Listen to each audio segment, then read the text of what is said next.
All right, so in this video, we are going to learn how to make silhouette using the pen tool and how to turn that into a pattern.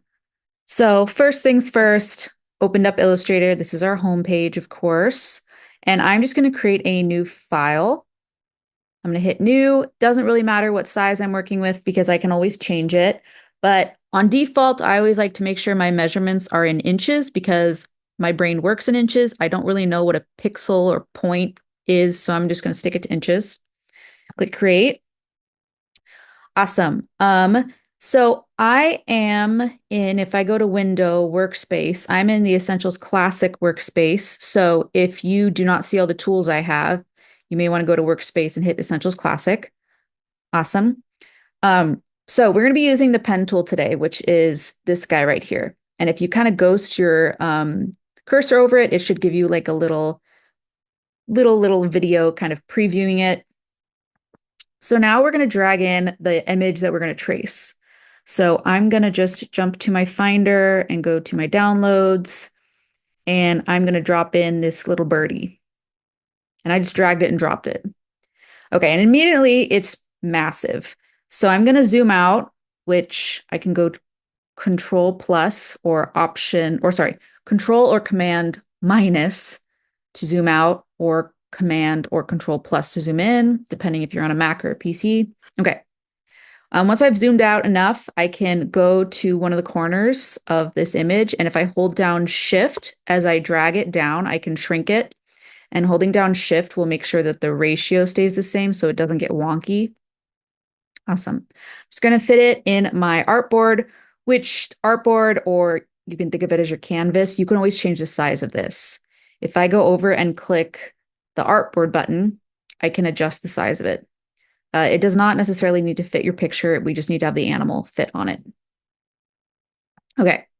Now I'm going to click on my picture of my little bird. I don't know what it is, but it's a bird. And I'm going to go to opacity up here and I'm going to lower it just a little bit. Well, maybe halfway. And then I'm going to lock this. So I can go to Object, Lock Selection. And what that means is I can't move the picture. I'm using my black arrow and I'm trying to drag it. I can't move it because it's locked. So now all I need to do is set up my pen tool. So this is the pen tool we're going to be using. I want to make sure that there is no fill. So I'm clicking on this white fill and going, nope. And I want to make sure that the stroke color is something I can see. Black is fine. And now I want to grab my pen tool and I'm going to zoom in. And what I'm going to do is just start somewhere. I'm going to start with a click and drag, and I'm going to release. And see, I have this little springy, like, I don't know, bungee cord. And that is the line. That is the pen tool line. So how you make anchor points, which anchor points are the points that connect the lines, is you click and drag to make a curved anchor point. Now, see right here, I kind of messed this up. I can always add anchor points. So if I click plus, you see I now have a pen tool that has a little plus sign on it. I can add points, anchor points to different areas of the line that I didn't add before. So I'm going to click, and there we see now there's a little anchor point. I can grab my white direct selection arrow. I can click on this point to activate it, and then I can drag it. So if I ever like mess up a part, I can always go back. I can always click on a point and adjust the handlebars or the handles if it's like not curving the way I want. Um, I'm going to click back on the regular pen tool, and I'm going to click again my line to reconnect it. And then I'm just going to go about tracing out my bird. And I'm probably going to fast forward this part, but this is all we're doing, just tracing out the bird. I will say if you click once, that makes a straight point. So if there's a point where I don't necessarily need a curve, I can just click once. And then when I need a curve, I click and drag.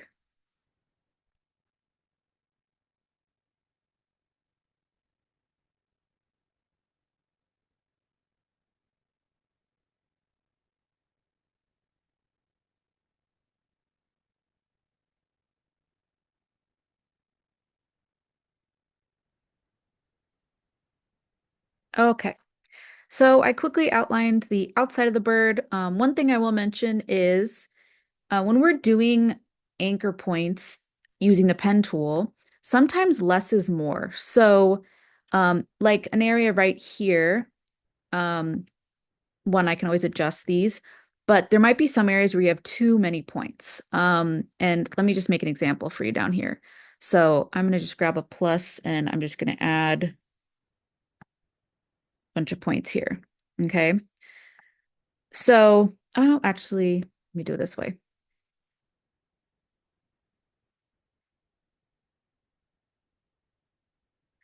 I'll show you over here. So I'm going to grab the pen tool again and I'm going to start a new line and I'm going to try to outline in between the bird's legs because I actually want to cut that out, kind of give it a little window.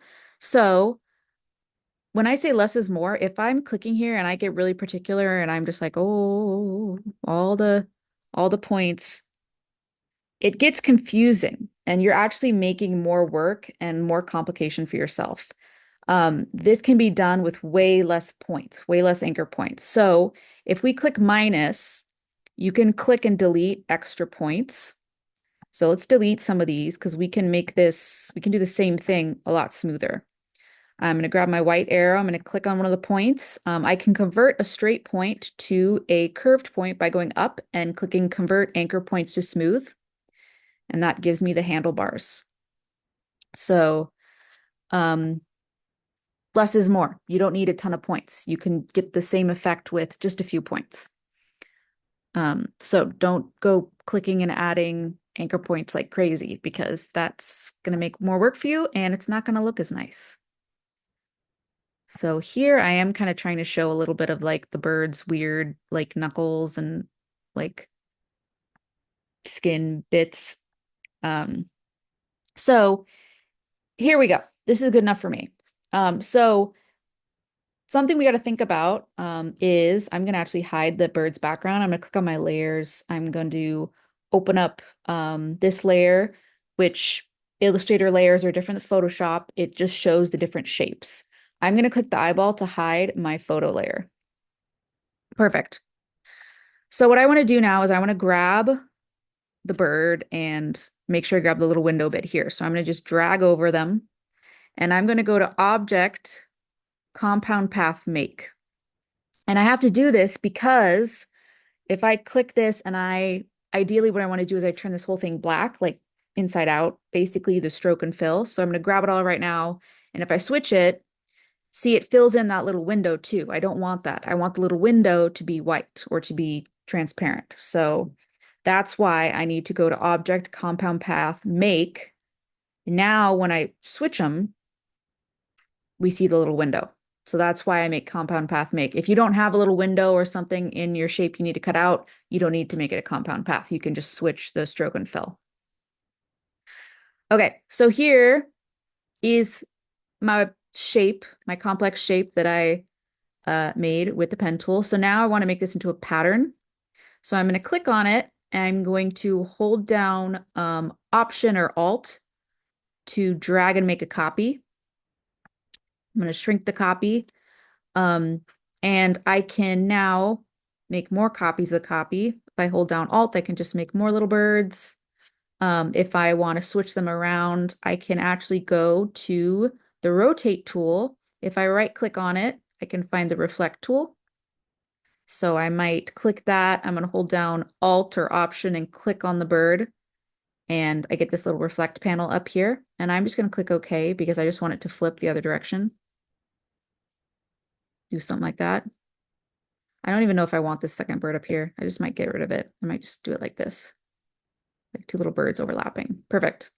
And I can click and change their colors if I want. I'm going to click on this guy, double click on my fill color, and let's make him like red. And then this guy, let's make him, we're going to make him like a teal colored or something.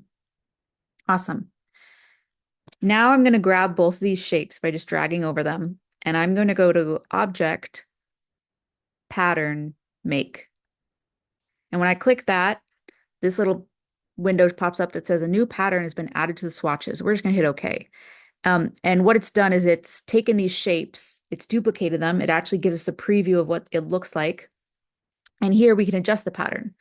So I'm going to just call this bird pattern. And I can mess with the tile type, which is like how it's laid. Is it a grid lay, which means they're right on top of each other? Or do I want them offset? I could do brick by brick and I can mess with how offset they are. I can do like a hex row thing, which means they like set up like a hexagon. Um, just all these things you can mess with. I'm going to keep it grid because I actually think that looks pretty good. Um, if I want, I can click on the birds and move their positioning, and you see it adjusts it everywhere in the pattern. Here I can click size tile to art, which means that as I make like change my bird's position, that the pattern will actually adjust and get bigger according to that. So it just depends what you want. I'm kind of fine with this, just working it with this way. Perfect. When you like it, you're going to just hit done. And it looks like everything disappeared, but it didn't. I'm going to grab the little samples we used for the pattern, and I'm going to grab a rectangle, drag it over, and just pop a big rectangle over part of my artboard. And here is where we're going to put the new pattern that's already been loaded. You can find it two ways. You can find it in swatches here. It should be loaded right there. Also up here where you see like your pattern, if you click the drop down, you should see the pattern. We're going to click on it, and there is our little bird pattern. And this is actually see-through, which means you drag it off the artboard and you can see, like you see the canaries, but you don't see a white background. So you could always add a background if you wanted. So I might add another rectangle, and I'm going to give it just like a color. Oh, that's a little too bright for me. Do like an off. It's kind of ugly. Hold on. Let's do like we'll do like a softer teal, something like that. Perfect. And I want to move this to the back so that the canary goes on top of it, or I don't think this is a canary, whatever bird it is. I'm going to right click, go arrange, send to back, and then this guy I can just pull on front. Perfect. And there is a little bird pattern. Now, let's say I want to edit the pattern. Let's say I made another shape. I made something else. I'm too lazy to trace out something else right now, but let's pretend, let's see, I'm going to make a quick flower. I'm going to grab a polygon tool and I'm going to click and make a shape. I don't want to use the bird pattern, so I'm going to just choose a color. Okay, come on, where are my color swatches? Over here. I'm just going to do like a pink, all right? A pink. Oh gosh, that is too bright. Making it a little dimmer. And I am going to go to Effect, Distort and Transform, Pucker and Bloat, and drag this up a little bit to make a flower. Click OK. And then I'm going to go to Object, Expand Appearance, which means that I can edit the flower's overall shape if I want. So let's say I want to add this into the pattern, okay? I actually want this to be like an orange flower. Yeah, that's cute. So with my new shape that I want to add in there, I'm going to copy it by hitting Control C, or Command C if you're on a Mac. Yeah, that worked. Now I'm going to click on the pattern, and we're going to go to Object, go back to Pattern, and go Edit Pattern. What that does is it pops up that window, that edit feature we were at before. And here you can just Command V or Control V and paste your flower. And you can size it, and same as the birds, you can kind of place it in your pattern wherever you want. If I hold down Option or Alt, I can make copies of the flower and move it to different positions. So this way you can add like multiple things into a pattern, which is super cute. So I've just added these little like flowers in with my birds, and I think it actually looks awesome.